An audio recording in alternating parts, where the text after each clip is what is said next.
is Lymaris Albors from Acacia Network. I'm going to be the moderator for today's panel. With me today we have Russi, Acacia CEO, and Ivis, García from University of Ivis.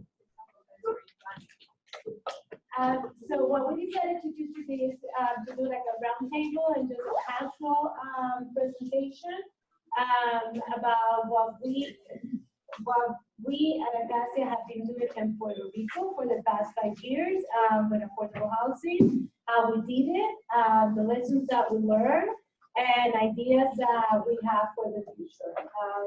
It's going to be very informal. You can ask as many questions as you want. Before we start, we would like to know who is in the workshop with us. So if you guys can very quickly introduce yourself, that would be very helpful for us. And if you have one specific question or something that you want to get out of this workshop, that will also help us tailor the presentation. I'm more than PhD, and I'm interested in the project in Puerto Rico, learn more about it and the finance and all of that. You'll get that one. Hi, I'm Catherine. I go to Lyman College, and I am currently working on a project on spreading information about the connections of how we distribute aid, especially to Puerto Rico at this time, throughout the United States. How you distribute it to Puerto Rico, look at it here, and then take it to Puerto Rico? Yeah, and distributing information and connections between the United States and Puerto Rico to the rest of the United States. So I'm actually coordinating the Acacia Release Fund. If I don't get all the answers for you during the presentation, at the end, I can give you a lot of information. Okay, yeah, I would love that. I'm Sierra. I'm a student at Columbia studying international development, and I'm focusing on the interplay between long-term development and humanitarian crisis.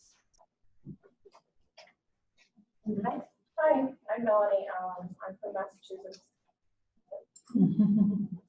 Hi, I'm a resource. I'm the school liaison at Master Panelists, and I work under the Hi, I'm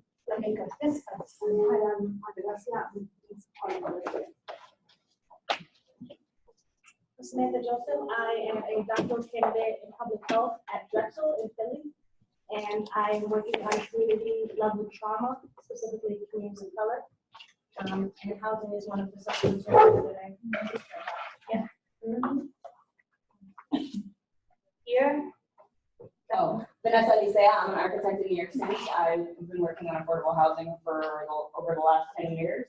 And I'm specifically interested in sustainable affordable housing, but currently, right now, it's also about temporary shelter and how you can provide roofs to the people over there right now.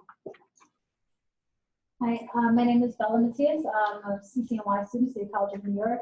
I've been spearheading a lot of Puerto Rico relief efforts on my campus. And I also do work with Habitat for Humanity. So yeah, I was kind of interested to see if there was, I know they just went out there like 2 weeks ago. Yeah.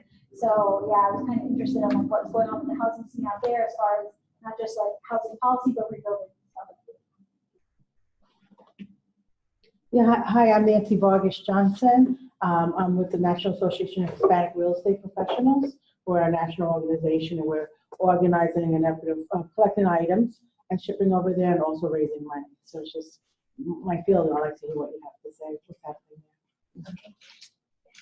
I'm Carlos Vargas. I'm one of the conference organizers. Thank you. I'm also interested in housing. It's one of the subjects that I at least keep tabs on. My name is Charlotte Navarro. I work with New York Immigration Coalition. Just came back from Puerto Rico yesterday as an individual. My name is Dilsa Rios. I'm a retired social worker, and I belong to an organization called Chelsea Rising. And our objective is to make other people in America, in our community, aware of the problems that Puerto Rico is facing from before the death and now this situation. Hi, my name is Iris Martinez. I'm a medical sociologist. I have my permanent appointment at Arizona State University, but I'm doing a year-long fellowship at Yale. So it's easy for me to come here. I also studied several Germans ago, so I'm really interested. There was already a housing issue of the daily house people. So how are people who lost everything like finding their way back? I'm Caroline Torres. I'm a student here at Silverman, and I also work in the housing department at the Bridge. Welcome, everybody. Thank you for being with us today.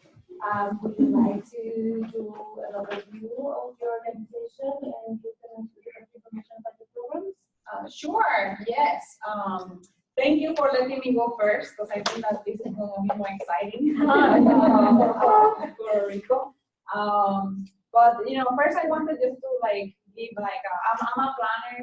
I noticed that some of you are architects. I'm very involved in development. So I'll be talking about two things. One is the efforts of the Puerto Rican agenda in Chicago, and also some opportunities to get involved in Chicago, thinking about how to welcome just residents that have been relocating through housing, but also other social services. So I look at it more from the perspective of housing and community development, right? What all the things that people need in order to relocate in one space. And then I'll also talk about an initiative with the University of Puerto Rico, planning and architecture department. I noticed that some of you are students, and maybe you want to get involved in some of those efforts. So first, talking about the Puerto Rican agenda, we have led 3 efforts. So one of them is the aid to the island, right? So it's doing a fundraising and raise more than $103,000 to bring generators and other supplies to the island, especially to places pueblos like San Sebastián or Vieques, and we're 80, so hard to get. So there has been a lot of aid, but also we have been receiving evacuees.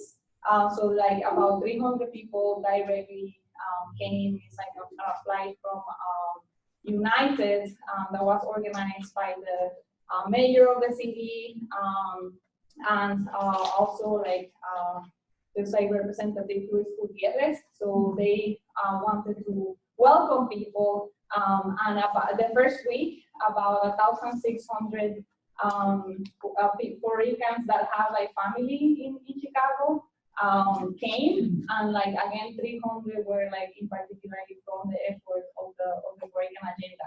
So as you can see, the majority of the people were brought by family members, and they were staying with family members, right? So that has been the housing that has been provided, and the way that it has also worked is because Chicago, it's a place that sometimes can be crowded, right? And housing is more expensive. That a lot of people have been going to Chicago, and then going with family members that have more space in Texas or in other places. And so the other people, the city has been trying to make an effort with the community in where there's a center in the Puerto Rican community. So if you know about Chicago and the Puerto Rican community, there's 100,000 people, but about 50,000 Puerto Ricans are really concentrated in this area on the west side, which is the Humboldt Park area, which is very recognizable, right? And if you're going to go anywhere, that would be the welcome center. And then once people go to the welcome center, there's information about housing and different social services. The housing, unfortunately, the city doesn't have Section 8 vouchers, right? So those lists are completely closed, so you cannot get a new voucher. But the city has been very open to be accepting people who have vouchers in Puerto Rico, and then being able to use those vouchers in the city. The other thing that the organizations in the community have been doing is getting people at the top of their wait list, because they have there's big organizations like Hispanic housing, and then just having people being a priority so they can receive that kind of assistance. And other people are going through the regular shelter system, especially through the YMCA, and receiving some assistance, like regular assistance, like rapid rehousing. Some of them placed into like motels, but that's like very temporary. Something that the Puerto Rican agenda has been trying to do is like how can FEMA get direct like assistance, because obviously Chicago is not doesn't get any of these. So that's kind of like one of the asks. So basically that has been the three initiatives, is like thinking about aid to the island, thinking about how to receive people. So there's like, again, there's like 1,600 people that have moved, 300 especially like being helped through this like initiative from the city. And we expect that about like, well, you hear all kinds of numbers, right? So it's like something, I think that Centro put something out. It has Illinois as one of the places that it receives less than, let's say, Florida is going to be like, I think already it's like 60,000 Puerto Rican. So this is like about 3,000 or so, but like in the city itself, people have been saying like about 10,000. So that would be like, in the sense of what we're talking about. Maybe some of you come from Florida or like other places, like the level of scale is still kind of manageable, right? In the city of Chicago, to be able to welcome people to the city. So that's for the initiative in Chicago. Maybe later on I can talk about how to get involved, like a little bit better. Yeah. Any questions so far? Okay. Yeah. So where I'm from in Holyoke, Massachusetts, right now we are struggling with getting our families housing, which I understand is something that's happening across the U.S. for these states that are hosting these families. But more importantly, it sounds like there's a little bit more, I guess what I'm hearing is a little bit more leeway from the places that you're talking about that we don't necessarily have. So I'm wondering what the process was, or who I could get in touch with to talk to, and like asesorarme a ver cuáles son las ayudas que puedo buscar y asesorarme para saber cuál es el proceso que ustedes han conseguido para tener tanta ayuda, porque where we're at right now, like if they have a Section 8, even getting the Section 8 voucher transferred, they're giving my family such a hard time. And I'm a school liaison there for so I have a lot of children who are being affected by this, who are struggling to go to school because they haven't had a place to sleep or X, Y, Where are you again? Massachusetts. By the way, very Puerto Rican. I've been in Holyoke. Yeah, we amazing have the town. most. We have the most Puerto Ricans per capita. Yeah. Why do you say that? Because I was surprised to me. Yeah. So we're in town, and we have the most Puerto Ricans per capita. In I think in the U.S., but it may shift now that things have. I think it's the first, and then in Chicago. Yeah. So we're right above, and we're actually a town of our last census, we're about a little under 40,000 people, and we're about a 51% Puerto Rican community. And most of our families, that also overlaps with poverty. Most of our families do fall under the poverty level. And so what I'm struggling with is there are programs, right? There's already programs for housing, for like first, last, and security help, or there's programs for X, Y, and Z. But no one's understanding the emergency that these families have. And so they're consistently asking for paperwork. ¿De dónde voy a sacar yo? Like, who am I going to come for? Like, good luck with that. And so what I'm hearing was that some more leniency out there. And so I'm wondering who I can connect with, especially with the Section 8, because even getting up, I have one family who's been calling me, who's been traveling to different towns in PR, calling me to get signal. And she had to go to San Juan to pick up a physical voucher of her Section 8 to get it, to bring the physical one, to bring it to Holyoke, in order for the Section 8 to even consider absorbing her case. Right, and I think that the way that it's managed is by the administration in the city. So the public housing authorities, they have a lot of decision in what they accept and they like don't. And again, that's something that is not like you're supposed to be able to like take it. But I think that sometimes there might be problems in terms of like because there might be a gap in like how much rent is in the in that particular place, and in Puerto Rico they were receiving less rent, and then they were receiving public housing authority has to pick up. And basically, and we also discovered that there's in Puerto Rico they have like la renta negativa, so we're at a negative because they're at 100%, section 8 will cover 100%. But here it's not, or in Mass it's not practiced the same way.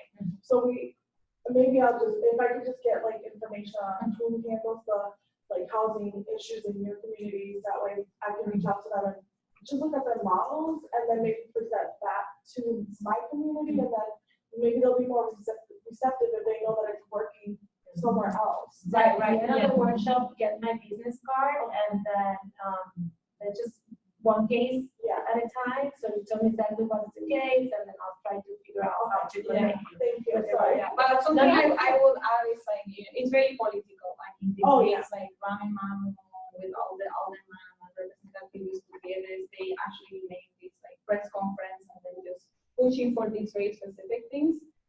So the Puerto Rican community in Chicago is very strong politically. I think that makes a difference, but definitely. Right now, I know you guys brought up numbers. Right now, I was the only person doing intakes for the first 3 weeks after the hurricane initially occurred in the aftermath, and I was seeing between 10 and 15 new families coming in every day. So that's Monday through Friday. And over the weekend, a bunch of new families would come in. So Monday, I would be seeing like 20 to 25 families. And that's been really consistent in a very small town with very limited resources. So that shows you what's happening. Right. In And Florida and in other areas. I'm going to pass the mic to Raul now, so he can do the presentation. Thank you very much. I mean, I know that we could spend the entire time talking about what's going on in Puerto Rico. You know, I'm sure that we can do some of that. I'm after in between the comments, but I'm going to try to focus on a story about Puerto Rico. You know, a project in Puerto Rico before and a project in Puerto Rico after. So you know, I was born in Puerto Rico, and I love to share this, and I do most of the time. Some of you might have heard it before. I was born in Apiadero, in Patillas. It's a little town, a little village up in the mountains. They call it Apiadero because there are apias. It's true. It's true. My family migrated from Apiadero to Buffalo, New York. You can imagine the shock of that. In April 1957, and we grew up there. 8 kids, 9 actually, my half brother, and that's where I grew up. And that's where I was raised. And my father and a group of Puerto Ricans formed the first Puerto Rican American Association. And a lot of us who grew out of there went on to work in civil service and other jobs. The blue collar jobs in Buffalo collapsed in the 1950s and 60s. I ended up engaged in politics, ended up eventually becoming a police officer, and then go down to becoming the head of the superintendent of jail, becoming the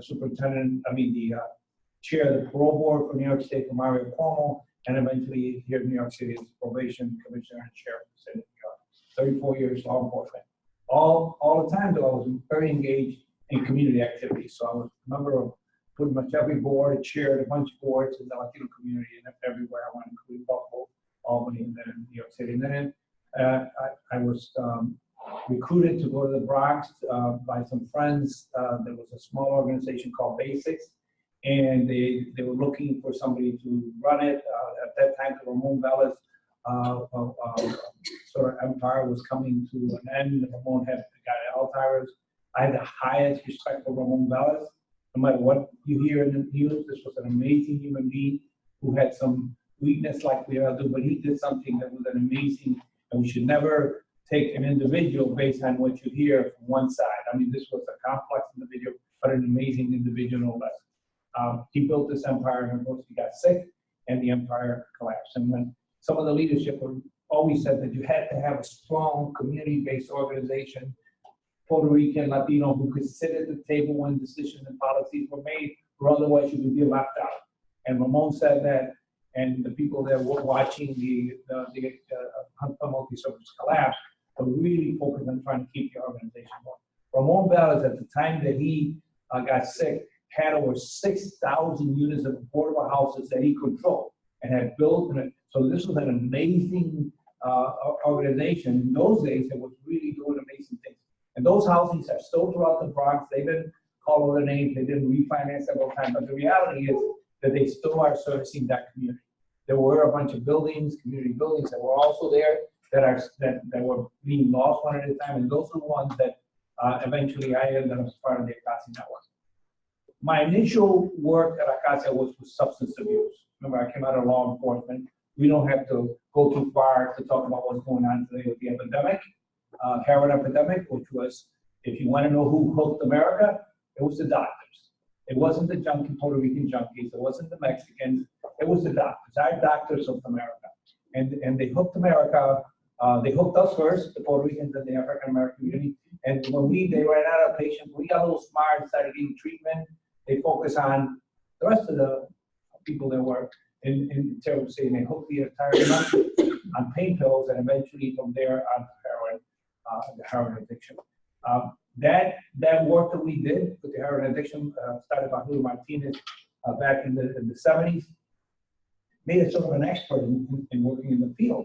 And we have really done a phenomenal job working in heroin addiction. But addiction creates homelessness, creates a tremendous healthcare crisis. So building basically expanded into housing and healthcare. The determinants of health, right? Somebody said it back there, right?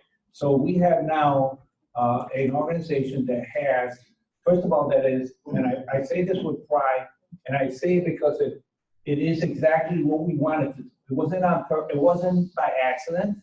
It didn't happen out of some vision. It happened because people with vision before me said it needed to happen, and they passed that dream and vision to me. We have the largest Puerto Rican run organization in the nation. We're at about $600 million worth of assets and revenue. We have between 3,000 and 4,000 employees. We are in New York, 4 boroughs. They haven't let us into Staten Island yet, but they will eventually. Buffalo, Albany, we're in Florida and Puerto Rico. And now Tennessee and a few other places. I've kind of lost track of Georgia. The organization, 2 pillars is healthcare and housing, and then everything else around it. So we have senior services and we have daycare programs. So it's become a unique organization. And I say that because I really am proud of the work that everybody's done to bring this organization to where it is today. So a few years back, about 5 years ago, somebody said to me, why didn't you go to Puerto Rico? Why isn't Acacia in Puerto Rico? And I said, Puerto Ricans don't need another Puerto Rican to come and compete in Puerto Rico. There are lots of Puerto Ricans who do everything I'm doing. And the last thing I want to do is go down there and pretend that I know something they don't, because that would be foolish and a mistake, right?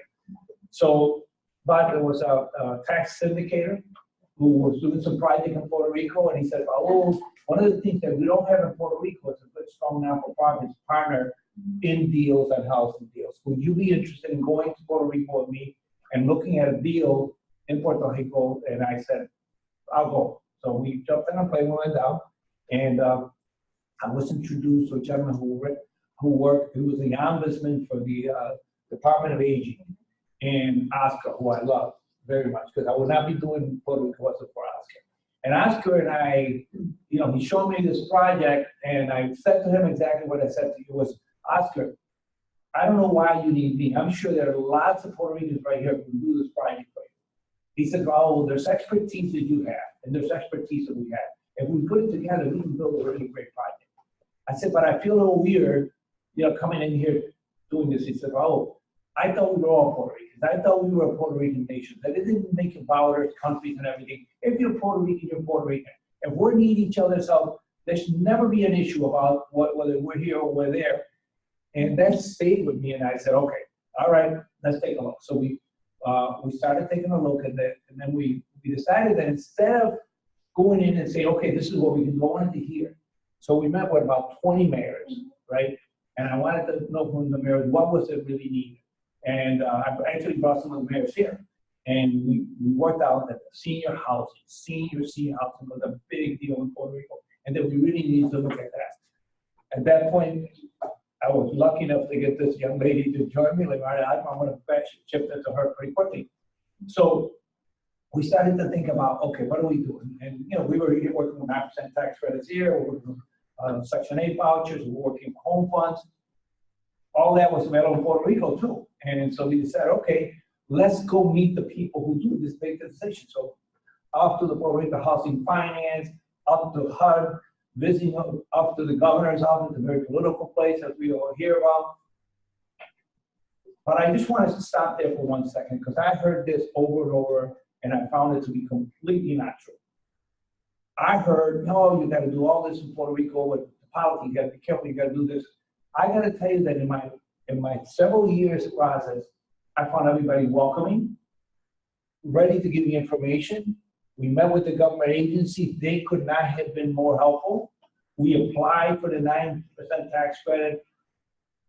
We were rookies in Puerto Rico, so our first application, they're probably saying that you have to have shovel ready. When I mean shovel ready, it means everything is done, all the drawings, it's got it. So that means you got to invest, in our case, $1 million before you even apply.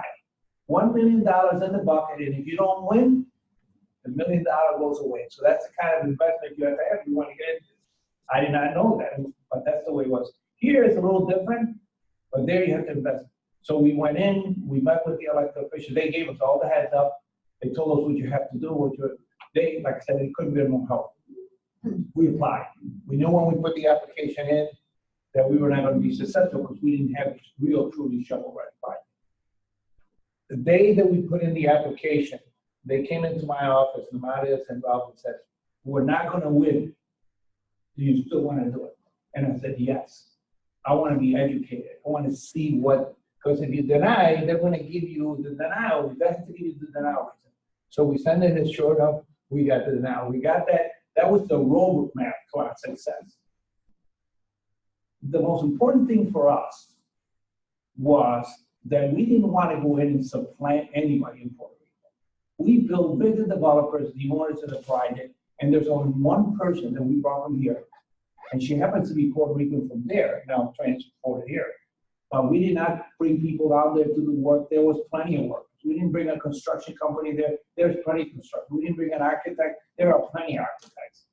One of the things I learned from my past experience with the criminal justice system, and I happen to have a couple of experiences that really saddened me and infuriated me. I was hired by a consulting company to go down and take a look at the jails in Puerto Rico when I was working with the criminal justice system. So I went and I got there with this group. I was there for 2 weeks. And the first thing they told me is that, listen, when you come here, you don't try to tell these folks anything. You just listen, and then we go do what we want to do. And the other thing is, we don't have to worry about whether we complete or not, because the government's going to get thrown out of office, and the next government comes in whether to do it again. And in the meantime, you just keep making money, generating dollars. So when I did my report, I might as well send a letter of resignation because I gave a letter to the governor and to the legislature and to the consultant saying, this is all crap. The reality is that there has to be a real reconstruction of the prison system in Puerto Rico. And I gave out a report, which I still have somewhere in my office. And then I told the truth about how these organizations were just ripping off Puerto Rico. They would come in with 20 people, everybody would make money, tons of money for years and years, and then leave Puerto Rico and leave it in the same condition. And if they bought into some of the correctional systems, they recommended they would. And they brought their own company, they brought the locking people, everybody came from the US to make money in Puerto Rico. It was a horrible situation. I promised myself I would never do that. So when we went into Puerto Rico, I promised myself that we would not do a single part of that. So I turned it over to Lymaris, and I said, Lymaris, go for it. Here's what I want. She was in complete agreement, and I would like you to tell your part of the story, because you took her from there and made it happen. So when the project was given to me, as Raul mentioned, we started going to Puerto Rico and meet with different sectors. And that was important because I always, and the word that we always use was we want to collaborate with you. And it's important to go to Puerto Rico in that way and in that spirit. So you don't recolonize them again, you don't impose on them, you don't say that because you left there and now you know more than them. And I talk about it in every single meeting or presentation that we do, because it's very important for us to go and say, how can we collaborate with you? You're here day in and day out, you drink your coffee in Puerto Rico, I don't drink it in Puerto Rico anymore. So you're the expert, and I just have some tools that if we can collaborate, we can be very successful. And that is the motto of everything that we have done in Puerto Rico, and it's also the motto of the relief fund that we have right now going in Puerto Rico. So when you do that, what you allow people to really open up and to tell you this is how we would like this project to be. And you hear the architect and you hear the construction company, all of them had an idea, an experience, 15 other projects that they have done, because the team that we have is the team that have built the affordable senior housing across the island. In the team that we have the property manager that managed more than 20 affordable housing projects in Puerto Rico. So they have the expertise. We have the desire, we have the pre-development money that because of the situation that Puerto Rico has been going through, they did not have at that time. So it was a great partnership. It was just all the stars aligned. We had the money, the desire. We brought all these people together, and we came together and we started developing the plan. We did not want it a building, just a 20-floor building, because that's not what Acacia does. We do communities of healthy communities. Actually, that's our motto, building healthy communities. So what we did is we found an architect that have done only one project in Puerto Rico. It's called Caguas Courtyard. And the main aspect of that building is a courtyard, a big courtyard with a lot of active design. So a lot of stairs and a lot of different ways that the senior community can be healthy and actually build a community. So we found her. She had done one successful project. She was new at the Puerto Rico Housing Financial Authority. She was our first consultant. So we brainstormed with her and she started creating our model.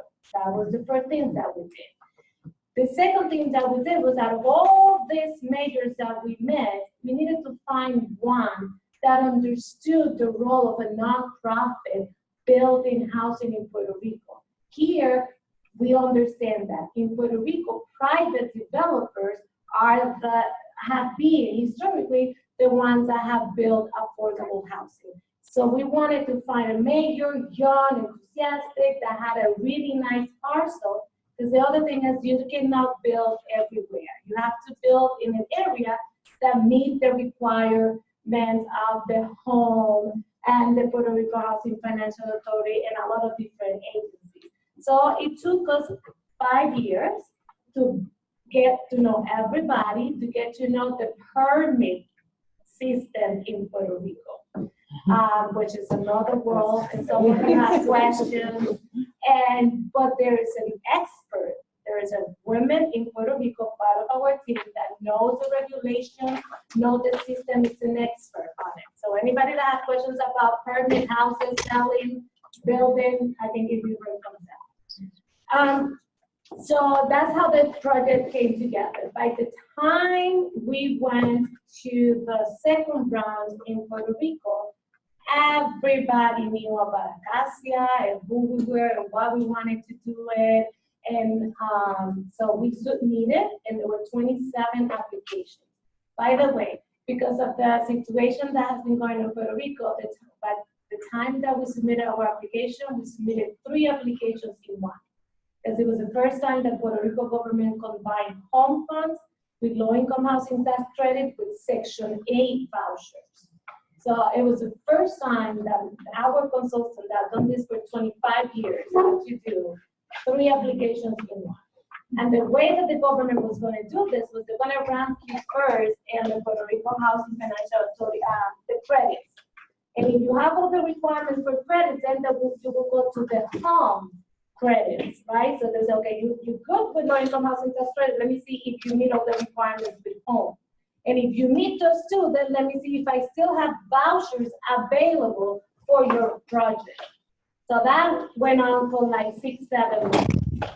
At the end, we got the letter of award, and our project was out of 27 projects that were submitted. Ours was ranked number 1, and one of the projects that closed immediately after the award letter, and we are on the ground, we're under construction right now. The project is in Toa Alta. We believe that somehow, someone somewhere is really protecting this project. Nothing happened to our site. Nothing. Not The hurricane went right through the center of that.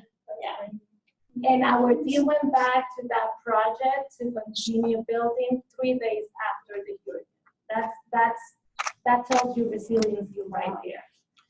There's nowhere to get in. There's nowhere to get out of Toa Alta the first week. And Monday, they were in the site, and they've been building since then. So that we're not there. They're our ears, they're our eyes, they're our everything. All of them are committed to this project.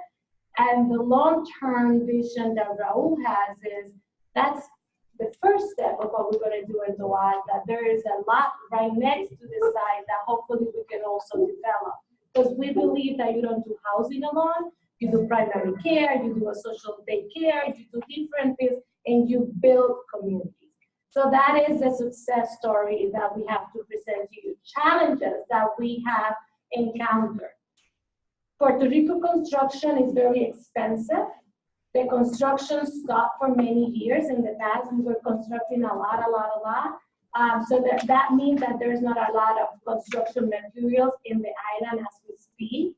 There are not a lot of tools and trucks and diggers, because if there's no construction, there's no need for all these construction companies to be fully activated, right? We're very grateful. We have one of the largest construction companies in Puerto Rico, CIC, and they build a lot of pharmaceutical and big projects, so they're very active. But there are many construction companies that they closed in the past 10, 12 years. They have not have any other jobs. So that was a challenge before the hurricane, and we're sure it's going to continue to be a challenge now, because now you have to rebuild. Now there's going to be a lot of construction. The materials, how you get the materials there, how you get the trucks, how you get all the things that were not there to start, or if they were there, they were in short supply because there was not that much construction. In terms of permits, historically, Puerto Rico has a very incredible, complicated permit law, but they have changed some of that, and they have done websites, and it's still difficult, it's still a hurdle to get through that, but not as hard as in the past. So through that effort, we've been going to Puerto Rico for every month or every other month for 5 years. So when the hurricane happened, and I'm going to tell you the introduction, and then I'm going to pass it to Raul. So when the hurricane happened, the morning of that day, which I will never forget, I called Raul. Raul called me. I don't know what happened. Like somehow we were on the phone like at 5 a.m. in the morning. Like it is real. It happened. What are we going to do? So Raul had to call the board and the chair of Acacia board and the president, and they made a decision that we needed to create our own fund. And that was the first thing that you needed to do, right? You need to raise the money to be able to help. We wish we were able to be there that same day and help people, and we were feeling awful about it, but we couldn't. So we pledged $1 million. And the way to work, I spoke. I said I'm gonna pledge $1 million. I'm gonna have to get the board of approval, but I want to pledge $1 million. We had some reserves that we used from some of our projects. I'm going to pull it in, and from our fundraising, I'm going to pledge $1 million. I'm going to try to get a matching million from all my friends and colleagues that we do business all every day with. And so that was our pledge to put $1 million on the ground. But the one thing that I knew from our experiences from the beginning is this thing of code. First of all, this is not Texas, Tennessee, Louisiana. This is an island. It's the president could have been defined to us. This is an island, and it'll be always surrounded by water. And that the idea that somehow you're gonna collect all these items and get them to Puerto Rico was a little foolish on a lot of people's parts. And a lot of people are collecting, still collecting. We decided not to do that. We knew that that in the moment was probably not the best thing. We decided that one thing that would help is cash. Because cash can be used in many different ways. And one of the things that we figured out right away was that before the hurricane in Puerto Rico, there was stuff stored in warehouses in Puerto Rico. It wasn't like Puerto Rico had nothing, right? The infrastructure, was wiped out by the hurricane, but there were warehouses full of food and products in Puerto Rico because Walmart and all these stores, they have all kinds of stuff there all the time. How do we get these things to people? So having cash, guess what? You can buy it. And what is the one thing Puerto Rico needs right now more than anything else? They need their people back to work. So if you start buying products and you begin to generate the economy. If I buy from the warehouse that has the employees come back to work, and they can have some money to do their things. To me, that seemed like the logical way to go. And Lymaris kept pushing me really hard. Raul, let's remember what we did with our construction. Let's do the same thing here. But in the meantime, we said there are going to be things that they don't have in supplies and we could send them. So that the second part is, what do they really need? Well, how do you find that out? You ask people, what do you need? And what do they tell you? Things that you don't need. Well, the first thing is the roofs were gone, right? So they needed tarps to cover the roof temporarily. Wow, let's get some tarps on a container on flights down to Puerto Rico. They need generators, tractors and generators. So we got 150, By now, over 200. Over 200 generators, and we started shipping them off to Puerto Rico. We started, people need diapers. A lot of us old guys, when we get old, we need diapers like kids need diapers, right? Be surprised with the horrible problem with prostate cancer. Do you know that the largest population of men who get prostate cancer are Caribbean men with African descent? That's the highest percentage. And I know that because I have prostate cancer. And when I went to the doctor and I asked him, why?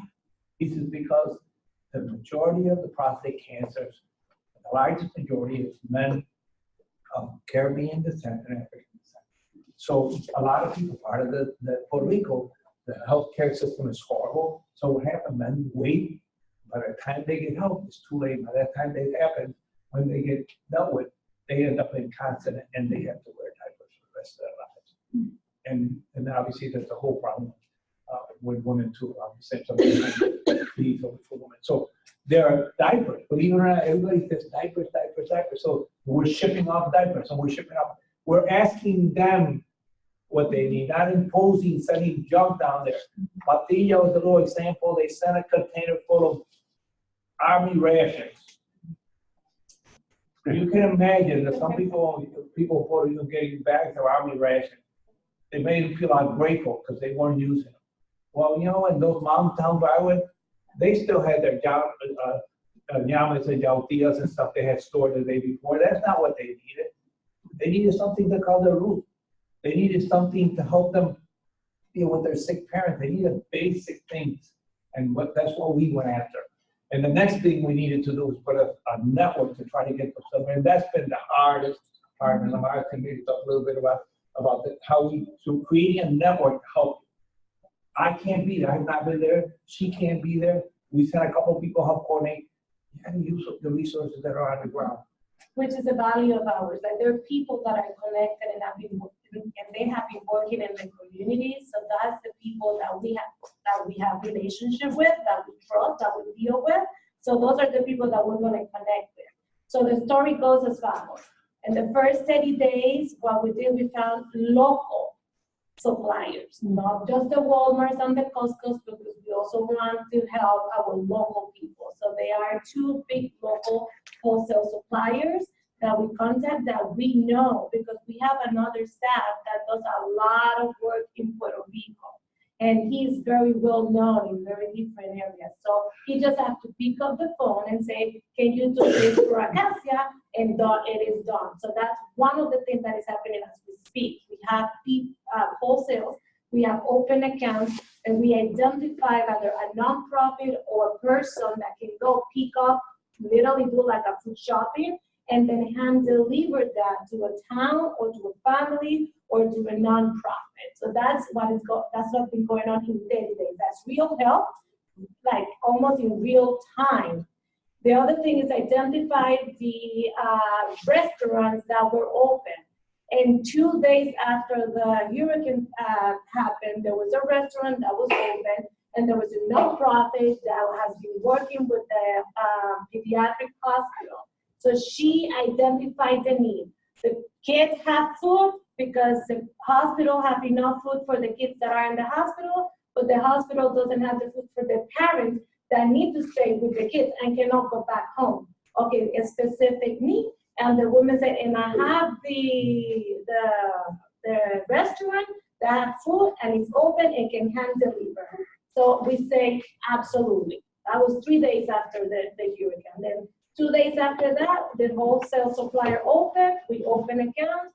We have the people because we've been there 5 years, so we know the churches. We know ¿cómo se dice we also have we know the affordable housing for seniors. So we have the list. We know who managed that building. We know the concept. We told her this is what we can do. Go get it and deliver. Done. The other one is los comedores escolares. The School lunches. Like the school kitchen, school, Cafeteria? cafeteria. Yeah, it's a group of young artists that have been doing this for years now in Puerto Rico. They're in Cabo, Macao, and Loiza, in the places where we knew there was no way that people were going to get food. I opened an account for him. He can go do the food shopping, and I remember which is something that I also want to mention. So when he calls me, this is all philanthropy at the same time, right? You're saying yes, but where's the paperwork and the photo and the documentation, and it's all of The this at the IRS is same watching time. me, because I don't like the money, they want to know what I'm doing with that money, so everything has to be documented. So how do you how do you say yes to someone that is begging you on the phone that you know for years, that you know is going to do the right thing, that is calling you because it's like driving to the expressway to find a little bit of signal because they know that we will help, and then tell you, this is what I need it now. And you're going to ask them, give me a report, send me an email. That's the story of that's the story that we've been day in and day out for the past 30 days. So we say yes. This is what you're going to do. This is who you're going to talk. This is where the food is going to get. Once the food gets to you, then at some point send me signatures of the people, send me something. And you know what? Everybody that we have helped, because this is the story of Puerto Ricans. Everybody that we have helped, everybody that has received agua, arroz, generadores, nos ha enviado una foto, un papel, Facebook listing. I mean, we have documentation of everything that we say yes, like this. Because I want to make a point to that. I heard over and over again, we're going to stop over here because we go on in it. Well, the stuff will go to the wrong place. Somebody will see it. Yeah. And I got so angry at that, so frustrated with that. I said, you know what, they're hungry and they steal it, God bless them. Yeah, Right? really. This is the most ridiculous thing I ever heard in my life, right? So to me, that's not the issue. But I do have an issue. I run a not-for-profit, very large. I don't want to put my organization at risk. And I'm raising money under the name of an organization. So I got to check to make sure that I check my boxes. That is about the only reason we did. And I had said, you know, whatever, I'll take that hit when it comes. Right now, we need to get that down there. That to me was the ultimate thing. Forget about that. That's not how the Puerto Ricans said. I grew up with it. Now my family, I don't know who you were talking about that. And we've been down there for that now for this month and a half, people in and out. So that's not the problem. I want to just end here and we'll open it up. Yeah. And that was just the plan for the first 10 days. Because that's an emergency and it's a crisis, and some of you asked me, so that's a 10-day plan. That ended. That's completely gone, and now we have to rethink what's going to be the help moving forward. And there's 2-3 initiatives that are underway right now and those are the ones that we're gonna kind of like finish. And then we think the long term, and what are the values of Acacia? Of course, the housing is one, and we have seniors is another sector, and then how are we gonna engage with that conversation about how you rebuild solar, this, that. That's not a decision that we're gonna make today, and we're not gonna tell you that's it, because as an organization, we're gonna do what we did when we went to Puerto Rico 5 years ago. We're gonna sit down with the experts that are in Puerto Rico, and then determine what to do next. I think we're running out of time, David. Yeah, I mean, I definitely would like, the folks here in the room to contribute. In listening to Ivis, in listening to our fellow Puerto Rican from Holyoke, obviously Puerto Ricans are going to be coming from the island, whether they are short-term, mid-term, or long-term, they're going to be coming. One of the reasons why is because a lot of housing has been fully destroyed or partially damaged. And one thing that I just learned is the fact that there hasn't been a lot of construction, at least affordable housing construction in Puerto Rico, because there has been a slump in the housing market in Puerto Rico. Right. I wonder, since the hurricane damaged mostly wood frame homes that are either uninsured, that are, possibly in land that does not belong to the owner of the home, you're going to have a lot of people who are going to be displaced long term. But in Puerto Rico, there has been a housing crisis as well, in that many homes have been taken over by banks, right? Many of them remain underwater. Many of them remain unoccupied. So I think that there is going to be housing that could be used to house people that have been displaced. But people who have been displaced may not have the resources to occupy that house. Can a program like a Section 8, which may go a longer way in Puerto Rico than maybe in Holyoke or in Chicago, can that be extended? Can that be an ask of the federal government, of HUD, to increase the voucher system in Puerto Rico, so that people who have been displaced from their wood frame homes and tin roofs into cinder block homes that are unoccupied because the banks have taken over, or the owners who own it, they just don't want to rent to anybody because nobody can afford it. So I guess the answer to the question is not in this room, because you will have to have somebody either from the federal, from HUD, or somebody from, obviously, Puerto Rico and the Puerto Rico housing market. I know that the Section 8 voucher has been under attack for a while anyway, with reductions. Even in our now last year when we did in Puerto Rico, it was difficult to put all that together. So there's a problem with that. So I think that somewhere along the line, I'm really, really concerned, not about decisions made in Puerto Rico, but decisions being made here. And the electrical contract is an example of that. How decisions are made about how the rebuilding in Puerto Rico, or what decisions are made about what funds are used to rebuild Puerto Rico are made. They're going to be very political decisions.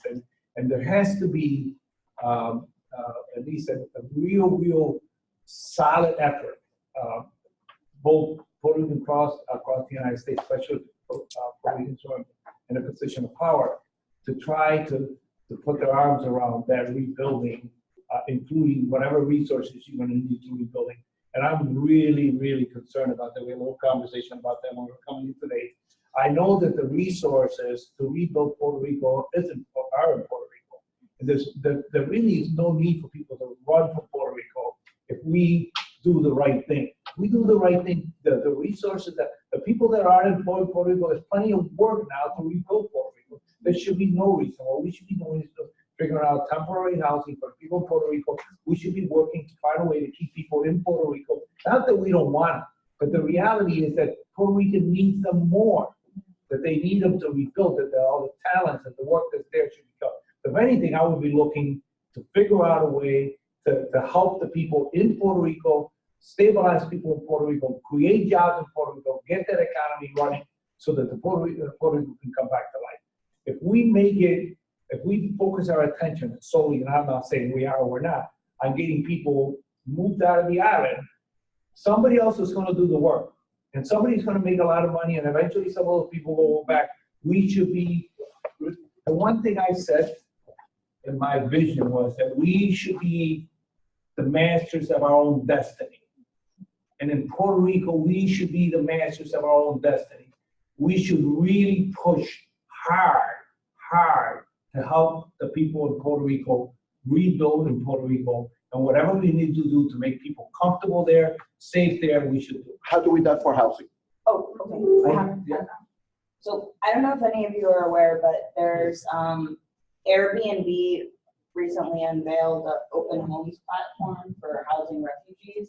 But this is not necessarily Section 8, but there is the potential of having a network, internet-based. I mean, you have to figure out the communication part of it. You can have centers also that have the communication, people can go there. But if there are people who are available to house families, I mean, this is happening in Syria and a lot of different places, but might be a good model to look at for Puerto Rico. I don't know if they're already looking at it or not, but it's happening in a lot of places where there's like displacement because of war or civil war, but that might be something to consider for Puerto Rico.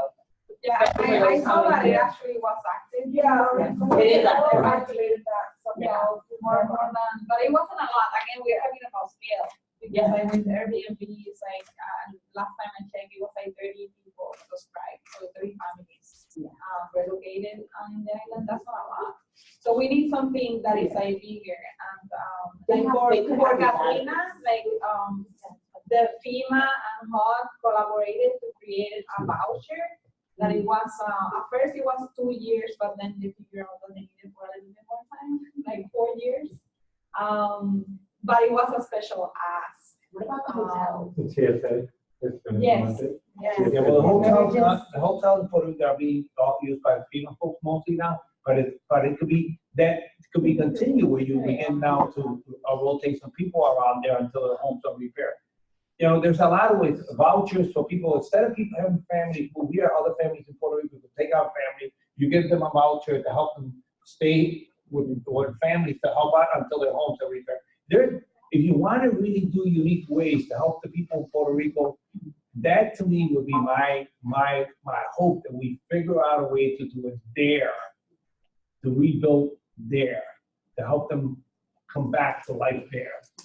I heard that, I'm sorry, but I heard that FEMA was giving away tarps, but like this happened most recently, new rules required the Army Corps of Engineers to sign on to the attachment.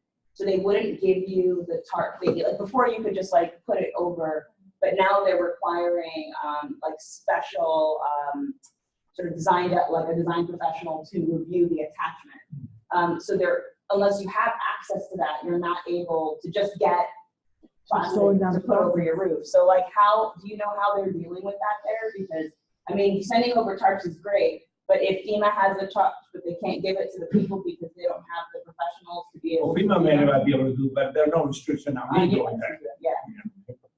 I mean, from our perspective, we can give you the nonprofit perspective. This is what we do, is the focus of our relief effort. About FEMA. I heard that we're very small. People started calling us. They asked me for an amount. I sent them to them. They showed me the video of actually installing them, and they accounted for the 1,044 tarps that we sent out to different parts of the island. That's, I mean, they give it 10 by 10, we give them 40 by 60s. Well, that, I mean, knowing the size tarp we should be sending. You know, if we're sending tarps, knowing the size is helpful because, you know, you want it to be useful. Are you also sending bungee cords with those tarps? Is that only? We're sending ropes, we send electrical cord, generators, right? You send generators, you gotta send electrical cord and gas cans. Because generator by itself, without the gas cans, because they gotta keep going back to your gas or diesel, or the electrical cord to connect to the multiple, of course, so, you know, you need to plug more than one extension cord, so you need the triple header. So we bought 200 electrical cords with the. And the first sheet. Yeah, the share. I want to make one final thing, because I talked about collecting. So we the first couple of weeks we bought or collected a complete container to send to Puerto Rico. It took us 6 weeks to get that sucker there. Right. So that's why the money was so important. It took us 3 days to get money into people's hands to deliver food to people in the home. That's the kind of stuff you have to think about. and then next week we're going to Puerto Rico, and then we'll sit down to get back to your question. We haven't had this conversation with the people in Puerto Rico about Section 8 and the houses that are empty. We're getting a lot of the same requests. Will you take them? Will you be able to rehab them? So we are hearing, we haven't talked to them. So we'll have an answer in terms of Section 8 and how we can maybe rebuild other houses that are available in the next couple of months. We are going there to actually start that type of conversation, and which architects will be given to us and what we can put together, but we're not ready there yet. Our focus has been full and immediately. Hey, I just wanted to say real quick, I'm kind of confused as to like the direction we want to help us going in, because I understand that if we work with small nonprofits, the scope may not be that big, but it seems like it's a lot less red tape. So, what would you suggest then if we should bypass? Because I know the people that I'm working with in Philadelphia, they've decided to just use somebody donated a baseball player, donated a plane, and we're only working with that one baseball player, and they're sending things over, no red tape. But it's only a little plane at a time. But the thing is, the way I look at that is that to me works. To me, somebody said to me, you're not the first responder. We're not the first responders. There's a whole group network in the United States. Maybe it didn't work as well in Puerto Rico, first responders. But what you are is you could connect. And if you do your part, and every one of us connect to those parts, you'd be surprised how much impact you can have. You can't look at the whole world burning and say, oh my God, I can't do anything because the whole world's burning. You got to go put up the fires in front of you. And I think that's the sort of the mentality, at least from the not-for-profit. Puerto Rico did not have a not-for-profit structure. The only not-for-profit structure we've been using is the FQACs, the federally qualified healthcare clinics. And we've used them as a way because they're all over the island using for the and the churches. And the churches. And Casa Pueblo in Adjuntas and Taller Salud in Loíza, and they are an incredible group of people. It would be wonderful if if the public could get a list of such locally based organizations. So we're gonna have to do it because we're getting all these questions over and over again. So I got a call from Buffalo. They raised $200,000. They don't know how to spend it. Maria Fons, there's a couple.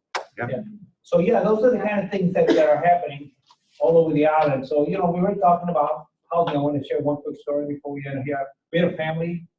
They came in, had dialysis needs, and we needed to put them out. The woman sleeping in the waiting room at the hospital because she's got to get daily dialysis, right? Or every other day, I think it was. So we did it. We went in, we got, we took a little money from here, then we put them on a hotel to try to get permanent housing. They're making these, money. They have, one has a retirement, one help. When I try to get them into affordable housing niche, they didn't fit. They made just enough money, but not enough to fit for the affordable housing. They can't get an approval. So, there has to be a way to go around those kind of rules. And I don't know the answer to that. I don't know. I don't know the answer either. But I just have a comment based on what Carlos was saying. If there's such a large inventory of empty houses there, and I'm thinking like this guy from Montana went and said, well, I saw the need and I'm here, and he got $300 million. So why can't we do an inventory of empty houses? Go there, go to the government and say, hey, give me the money, I have this solution. So sometimes the solution are the simplest.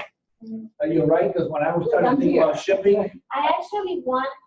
I was talking about shipping. We said, how do we get stuff to Puerto Rico? And then we're trying all this crazy stuff. And I said, wait a minute, how do we get stuff to Puerto Rico before? UPS, Federal Express, DHL. So I called the first one I reached, DHL. They said, yeah, we just got an agreement with Puerto Rico to be able to ship stuff to Puerto Rico at a reduced price. I said, can you take my stuff within a week? The first shipment came, a phone call through the phone, just picking up the phone and asking the question, how do we do it before? Use the network that's always been there. So yes, there's probably already a system, and I think there's a system of those houses being rented. It's just somebody making it happen. We wanted to bring our consultants here with you guys today, Oh, yeah. like, because they can answer a lot of questions about where there is a. So this was planned, it was before the hurricane. But they- We were actually gonna bring the consultant to do the project in Puerto Rico. But for you or for Centro, I can put you in contact with them and all these questions about Section 8 housing, all the houses that are empty, because it's a link and you can just Google and they'll tell you exactly what they are. So I have like 2 action items, I think. So one of them is I make an ask about PRSA vouchers, right? So kind of like addressing the question, learning a little bit more about this. And then having a list of local youth-based organizations, if even for, connecting with them or just donating and so on. I have like 2 more action items. I think that this would be better for students because that's like my realm.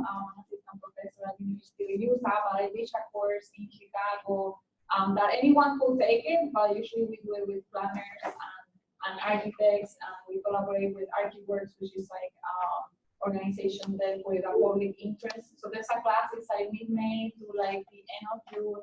It's $2,000 for food and housing. So if you take continuing education, it doesn't cost anything, but the idea is to work with the Puerto Rican community and, dealing with policy, but also with like public housing in the Lake of Homes and the Chicago Housing Authority.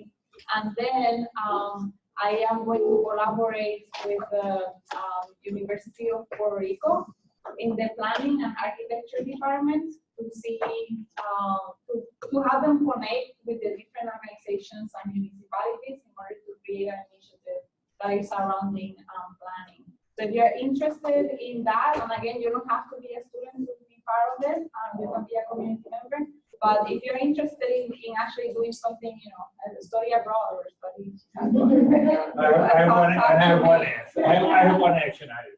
Yeah. It is called ayudapuertorico.com, donatepuertorico.com. Those are our donate site.